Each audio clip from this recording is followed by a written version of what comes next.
1 ঘন্টা রিমান্ডে আমার উপর যে অত্যাচার হয়েছে সেটার কথা আমি এখন ভাষায় প্রকাশ করতে পারবো না। মানে সেই স্মৃতিগুলো এত পীড়াদায়ক, এই প্রশ্নগুলা এত অপমানজনক এবং অনেক ক্ষেত্রে অনেকাংশেই নোংরা। আছেন বিতর্কিত পুলিশ কর্মকর্তা হারুন ছাড়াও গোয়েন্দা নজরদারিতে আছেন আলোচিত সমালোচিত আরও কয়েকজন শীর্ষ পুলিশ কর্মকর্তা। শিগগিরই তাদের গ্রেফতার করা হবে বলে জানিয়েছেন অতিরিক্ত কমিশনার রেজাউল করিম মল্লিক। আসসালামু আলাইকুম রহমতুল্লাহ। সবাই কেমন আছেন? আশা করি সবাই অনেক ভালো এবং সুস্থ আছেন। সবাইকে স্বাগতম জানাচ্ছি আমাদের আরেক নতুন ভিডিওতে।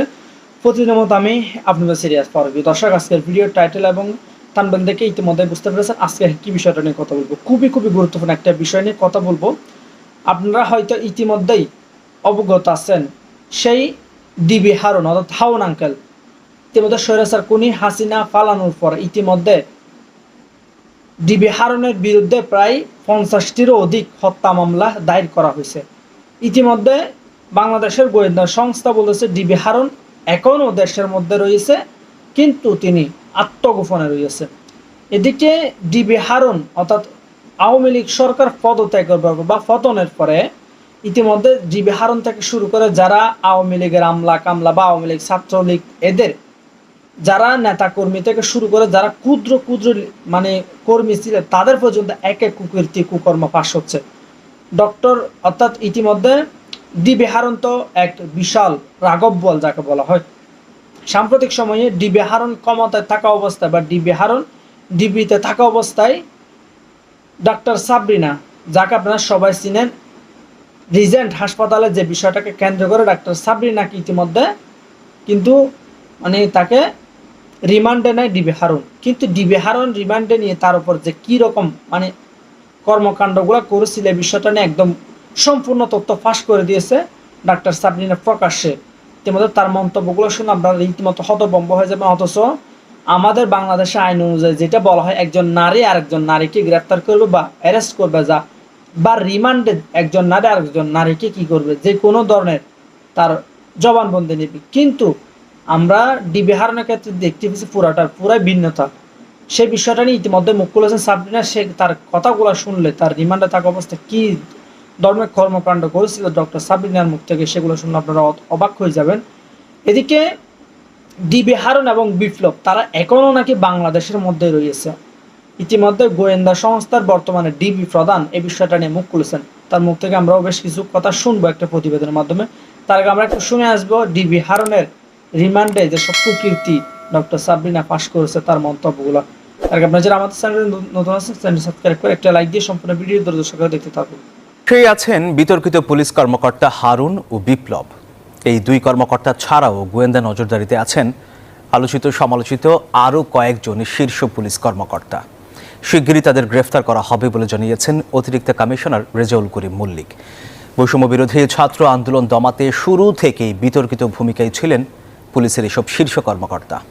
দর্শক, বিস্তারিত থাকছে মাসুদ আল আবুলির প্রতিবেদনে। বৈষম্য বিরোধী আন্দোলনে হয়রানি, সমন্বয়কদের হেফাজতে নিয়ে নির্যাতন সহ নির্বিচারে গুলি করে শত শত ছাত্র জনতা হত্যার নির্দেশদাতা বিতর্কিত বেশ কয়েকজন পুলিশ কর্মকর্তা। তাদের নিয়ে খোদ পুলিশের মধ্যেও রয়েছে নানা আলোচনা। 5 আগস্ট স্বৈরাচার সরকারের পতনের পর থেকেই তারা পলাতক। পুলিশ সদর দফতরের পরিসংখ্যান বলছে, গত 1 আগস্ট থেকে এখন পর্যন্ত বাংলাদেশ পুলিশের 187 জন সদস্য কর্মস্থলে অনুপস্থিত। এদের মধ্যে ছুটিতে 96 জন, গড়হাজির 49 জন, স্বেচ্ছায় চাকরি থেকে ইস্তফা দিয়েছেন 3 জন এবং অন্যান্য কারণে 39 জন পুলিশ সদস্য কর্মস্থলে অনুপস্থিত রয়েছেন। তাদের বিরুদ্ধে ব্যবস্থা নেওয়া হচ্ছে বলে জানিয়েছে পুলিশ সদর দফতর। দেখুন, 1 আগস্ট থেকে অদ্যাবধি বাংলাদেশ পুলিশের 187 জন সদস্য কর্মস্থলে অনুপস্থিত রয়েছেন। প্রচলিত বিধিবিধান অনুসারে তাদের বিরুদ্ধে প্রয়োজনীয় ব্যবস্থা গ্রহণ কার্যক্রম চলমান রয়েছে। এখন পর্যন্ত তৎকালীন আইজিপি চৌধুরী আব্দুল্লাল মামুন, সাবেক আইজিপি শহীদুল হক ও সাবেক ডিএমপি কমিশনার আসাদুজ্জামান মিয়া সহ কয়েকজনকে গ্রেফতার করা হয়েছে। তৎকালীন ডিএমপির অতিরিক্ত কমিশনার মোহাম্মদ হারুনুর রশিদ, যুগ্ম পুলিশ কমিশনার বিপ্লব কুমার সরকার, যুগ্ম কমিশনার এস.এম. মেহেদী হাসান, অতিরিক্ত ডিআইজি প্রলয় কুমার জোয়ারদার সহ বিতর্কিত ও সমালোচিত অনেকেই এখনও লাপাত্তা। সবচেয়ে বিতর্কিত হারুনুর রশিদের বিষয়ে গুঞ্জন রয়েছে তিনি গণপিটুনির শিকার হয়ে একটি বাহিনীর হাসপাতালে ভর্তি ছিলেন। তার বিরুদ্ধে অন্তত 50টি হত্যা মামলা রয়েছে। অতিরিক্ত আইজিপি মনিরুল ইসলাম, মোহাম্মদ আলী মিয়া ও কৃষ্ণপদ রায়, ডিআইজি আসাদুজ্জামান, মোজাম্মেল হক, হাবিবুর রহমান সহ এখন পর্যন্ত 17 শীর্ষ কর্মকর্তাকে বাধ্যতামূলক অবসরে পাঠানো হয়েছে। তৎকালীন ডিএমপি কমিশনার হাবিবুর রহমানের নির্দেশে ডিএমপির 8 বিভাগে দায়িত্বরত পুলিশ সদস্যরা নির্বিচারে গুলি চালায়। ডিএমপিডিবির অতিরিক্ত কমিশনার রেজাউল করিম মল্লিক জানান, আলোচিত পুলিশ কর্মকর্তা হারুনুর রশিদ, বিপ্লব কুমার সরকার সহ বেশ কিছু শীর্ষ কর্মকর্তা দেশেই আছেন। শিগগিরই গ্রেফতার করা হবে তাদের। এই দুইজন কর্মকর্তা ছাড়া যারা দেশে আছেন বা তারাও যদি থেকে থাকেন আমাদের নজরদারিতে, অবশ্যই আমরা তাদেরকে গ্রেফতার করে আইনের আওতায় আনব। এদিকে সাবেক এই পুলিশ কর্মকর্তা মনে করেন এসব কর্মকর্তাদের আইনের আওতায় এনে পুলিশকে জনবান্ধব করতে হবে। জুলাই এবং অগাস্টের সহিংসতার সঙ্গে সরাসরি জড়িত যাদের উস্কানিতে, যাদের মদতে, যে এই সমস্ত অফিসারের মদতে এগুলো হয়েছে, তাদেরকে তো শীঘ্রই আইনের আওতায় আনা হবে। আপনি জানেন যে ইতিমধ্যে অনেকের নামে মামলা হয়েছে এবং আরও বেশ কিছু অফিসারের নামে মামলা হবে। ডিএমপির অন্তত 27 কর্মকর্তা ছাড়াও চাকরিচ্যুত শীর্ষ কর্মকর্তারা পলাতক। তাদের অনেকের নামে একাধিক হত্যা মামলা রয়েছে।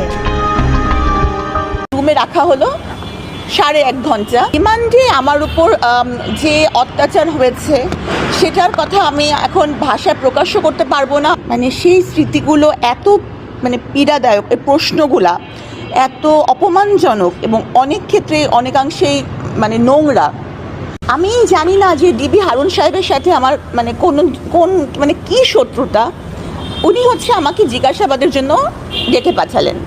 তা আমি তো সুন্দরভাবে চলে গেলাম, গটগট করে চলে গেলাম, কারণ আমি তো জানি আমি কোনো অপরাধ করিনি, যে আমি পরিবর্তিত হয়ে আমি লুঙ্গি পরে বা বোরখা পরে পালিয়ে যাব। আমি তো এমন কোনো অপরাধ করিনি যে আমাকে পালাতে হবে।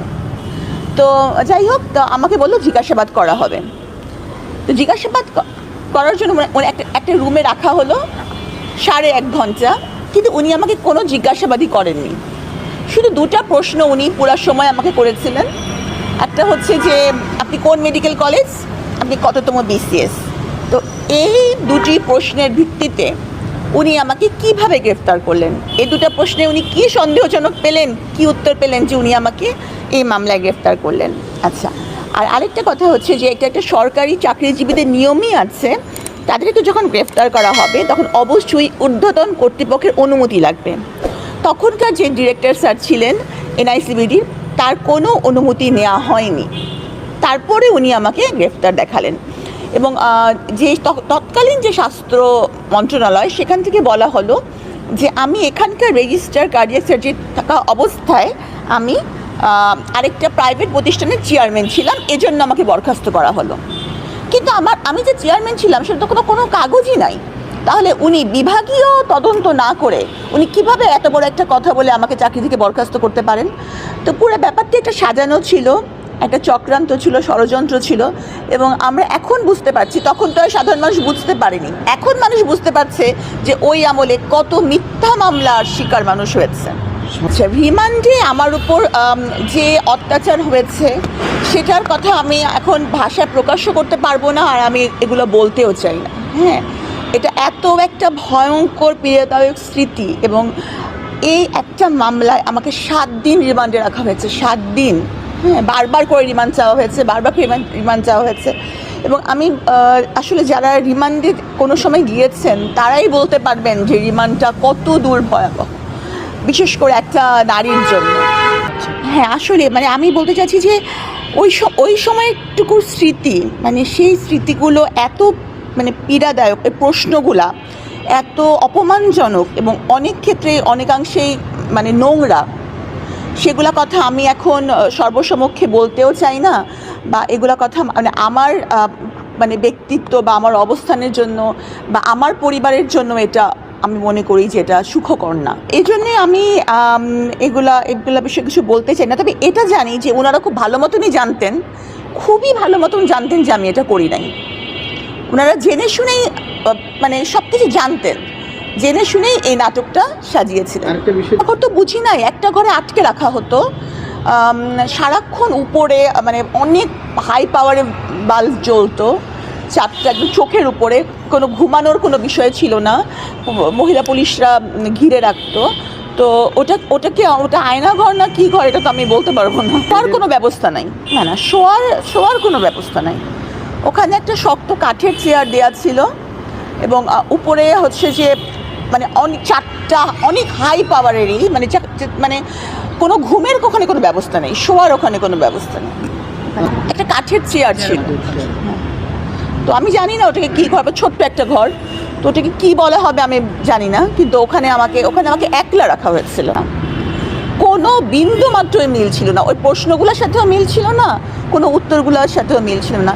যেমন ধরেন আমাকে যখন জিজ্ঞাসাবাদের জন্য ডাকা হলো, তখন আমি বললাম যে মাত্র দুটো মানে 1.5 ঘন্টা রাখার পরে দুটো প্রশ্ন উনি আমাকে করেছেন যে আমি কোন মেডিকেল কলেজ, আমি কততম BCS, এবং তার ভিত্তিতে নাকি উনি বুঝে গেছেন এই মামলায় আমার সম্পৃক্ততা আছে। তাহলে বুঝতেই পারছেন যে কি। এবং আরেকটা ব্যাপার আমি বলবো যে আমি জানি না যে ওনার কী শত্রুতা, উনি যখন আমার বইমেলায় বইটা নিয়ে আলোচনা হচ্ছে বা বইটা ব্যাপক পরিচিতি পেয়েছে, তখন উনি আমার বইটা বন্ধ করার জন্য চেষ্টা করেছেন, যে সে এত বেশি বাড়াবাড়ি করছে, তাকে আবার জেলে ঢুকিয়ে দেওয়া হবে। তারপর হচ্ছে যে আমি জেল সংক্রান্ত যা বলেছি উনি বলেছেন যে সাবিনা ভাইরাল হওয়ার জন্যই বলছে। তো আমি ভাইরাল হয়ে কী করব? এটা সত্য না, তবে আগে মানে আমাকে জেলে ঢুকানোর আগে উনি দেখা করার কথা বলেছিলেন, কিন্তু আমি যেহেতু ওনার সম্পর্কে শুনেছিলাম সকলের কাছে, আমি ওনার ওখানে যাইনি।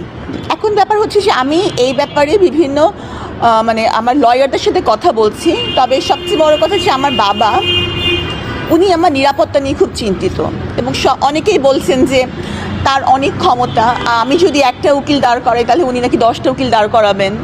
তারপর হচ্ছে যে ওনার অনেক সহচররা রয়ে গেছেন যারা আমার উপর হামলা করতে পারে। এমনিতেও আমার উপর একটা হামলা হয়েছিল আপনারা জানেন। তো এই জন্যই আমার বাবা বলেন যে তোমাকে কে প্রোটেকশন দিবে, তুমি একটা মেয়ে মানুষ, হ্যাঁ, তুমি এত বড় একটা ব্যক্তির সাথে, আর আমার তো ক্ষমতা খুব ক্ষুদ্র। তো প্রিয় দর্শক, এই বিষয়টা নিয়ে আপনার মতামত জানতে চাই, কমেন্ট সেকশনে জানাতে ভুলবেন না। অবশ্যই আমাদের চ্যানেলে নতুন থাকলে সাবস্ক্রাইব করে সাথে থাকবেন। দেখবেন কোনো ভিডিওতে ভালো থাকবেন, সুস্থ থাকবেন। আল্লাহ।